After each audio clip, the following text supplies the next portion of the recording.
क्या ही दौर हुआ करता था जब भारत में रियल एसयूवीज का राज हुआ करता था। सबके जुबान पे दो नाम बस चढ़े रहते थे, सफारी और स्कॉर्पियो। एक कंप्लीट एसयूवी होने का मतलब यही होता है कि आपके पास बढ़िया ग्राउंड क्लियरेंस, बढ़िया body design, ladder on frame chassis और साथ ही साथ बढ़िया 4x4 हो। लेकिन आज जब मैं देखता हूँ तो सिर्फ मुझे खाली डब्बे दिखते हैं और कुछ भी नहीं। और क्योंकि ये फेक एसयूवीज जब असली ऑफ रोड्स में आती हैं तो ये किसी भी आम गाड़ी की तरह ही आराम से फंस जाती हैं। हाँ, अगर किसी का वजन बहुत कम है तो शायद वो आराम से निकल जाए, लेकिन ये डब्बे तो नहीं निकलेंगे। जिन जिन लोगों को बुरा लग रहा है मैं उनसे माफी नहीं मांगूंगा, क्योंकि जो मैं आगे बताऊंगा आप भी मेरी भावनाओं को समझेंगे और जानेंगे कि क्यों इतने कड़वे शब्द मैं अपनी जुबान से ला रहा हूँ। देखिए, टाटा ने सबसे अच्छी चीज जो ये की थी कि उन्होंने लैंड रोवर को और जैगवार को एक्वायर किया। उस चीज से उन्होंने उनकी टेक्नोलॉजी को अपनी कार्स में यूज किया और उससे बहुत तरीन प्रोडक्ट्स निकाले। और टाटा ने मात्र 3 से 4 सालों में ही मार्केट में बहुत अच्छा शेयर गेन कर लिया। इतना ही नहीं, जो ईवी की मार्केट है उसमें भी टाटा की सबसे अच्छी ग्रोथ है। लेकिन टाटा ने सबसे बड़ी गलती ये की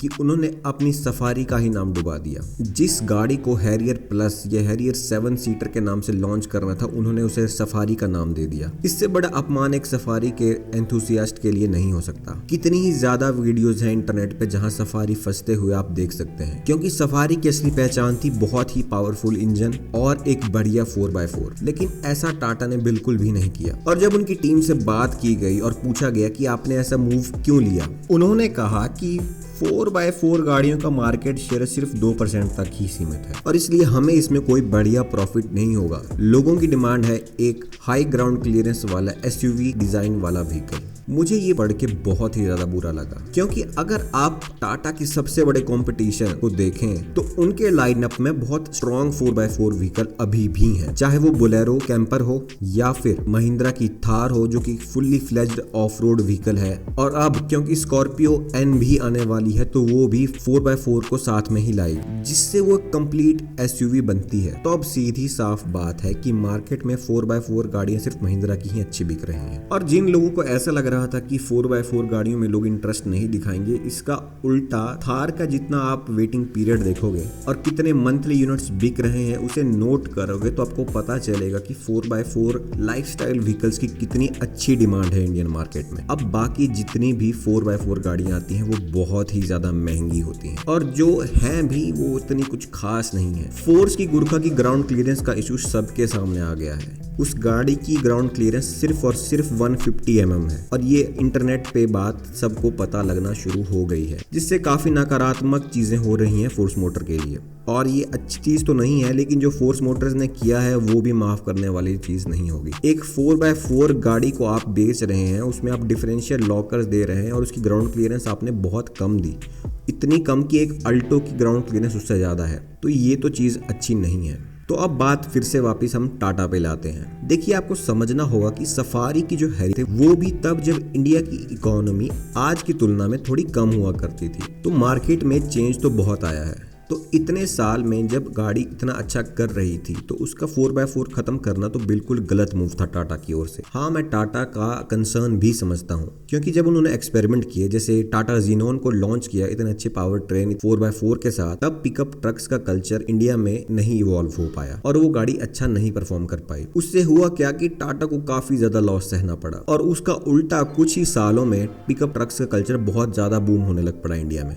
क्योंकि जब से इसूजू का D-Max क्रॉस आया तब से हर कोई पिकअप ट्रक ही खरीदना चाहता था, लेकिन तब तक टाटा का जीनोन बंद हो चुका था और टाइम के साथ सफारी के सेल्स भी काफी गिर चुके थे। वहीं इसका उल्टा स्कॉर्पियो के सेल्स बढ़ रहे थे, वो भी तब जब उससे 4x4 हटा दिया गया था। लेकिन उस दौर में टाटा ने जैगवार और लैंड रोवर की टेक्नोलॉजी का अपनी गाड़ियों में इतना ज्यादा यूज करना शुरू नहीं किया था। अब क्योंकि उन्होंने ऐसा करना शुरू किया है तो उन्हें इस चीज का बहुत अच्छे से फायदा उठाना चाहिए था। और क्योंकि लैंड रोवर की इतनी अच्छी 4x4 गाड़ियां आती ही हैं तो उससे कुछ चीजें उठा के अपनी गाड़ी में डालना इतना भी मुश्किल नहीं है, क्योंकि जो प्लेटफॉर्म टाटा भी यूज कर रहा है वो भी तो उन्हीं के हैं। रही बात इस चीज की कि 4x4 गाड़ियां की सेल्स टाटा की कम हो गई लेकिन महिंद्रा की कम नहीं, उसका मुख्य कारण टाटा की सर्विस और रिलायबिलिटी भी थी। दरअसल हुआ ये कि जो सफारी के ओनर्स थे उन्हें कुछ इशू आने लग पड़ा 4x4 के साथ, उनका 4x4 एंगेज ही नहीं होता था और ऊपर से 4x4 लोग यूज भी नहीं करते थे, उन्हें पता ही नहीं लगा कि उनका गियर बॉक्स कब खराब हो गया, क्योंकि वो तो नॉर्मल यूज में इसका कभी यूज ही नहीं करते थे।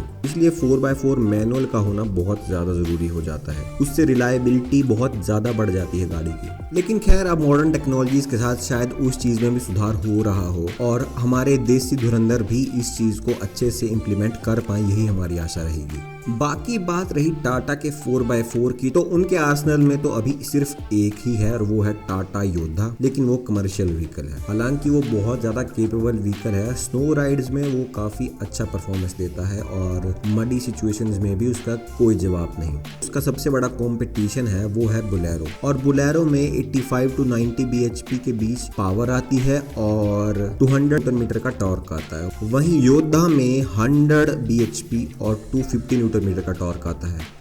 अगर आप अभी भी नहीं समझे तो बेसिकली हमारी फोर्स गुरखा से भी ज़्यादा, तो उससे ये गाड़ी काफ़ी केपेबल हो जाती है। प्लस इसमें क्योंकि सस्पेंशन कमाने वाले हैं, इसकी वजह से इसकी आर्टिकुलेशन भी बहुत ज़्यादा बढ़ जाती है। हालांकि राइड भी उतनी ही बम्पी हो जाएगी, लेकिन जहां इसकी ज़रूरत है वहां पे ये चीज़ बढ़िया काम करेगी। अब टाटा को दो चीज़ें करनी चाहिए, उन्हें एक capable 4x4 pickup truck launch करना चाहिए जल्दी से जल्दी, महिंद्रा से पहले, और साथ ही साथ सफारी का 4x4 वर्जन भी कुछ अच्छा सा लॉन्च कर ही देना चाहिए। हाल ही में उनके ब्लैक बर्ड एसयूवी की काफ़ी रूमर्स आ रहे हैं इंटरनेट पे, लेकिन मुझे नहीं लगता कि वो 4x4 वाली होगी गाड़ी। मगर जो आने वाले व्हीकल्स हैं कम से कम 1 से 1.5 साल में, उनमें इस चीज़ को उन्हें इम्प्लीमेंट कर ही देना चाहिए। और मैं ऐसा इसलिए कह रहा हूँ, महिंद्रा के पास 4x4 गाड़ियों की लिस्ट अब बढ़ने ही वाली है। थार, स्कॉर्पियो, बोलेरो कैंपर और महिंद्रा थार 5 डोर भी अगले साल तक शायद आ जाए। प्लस XUV 900 जो है,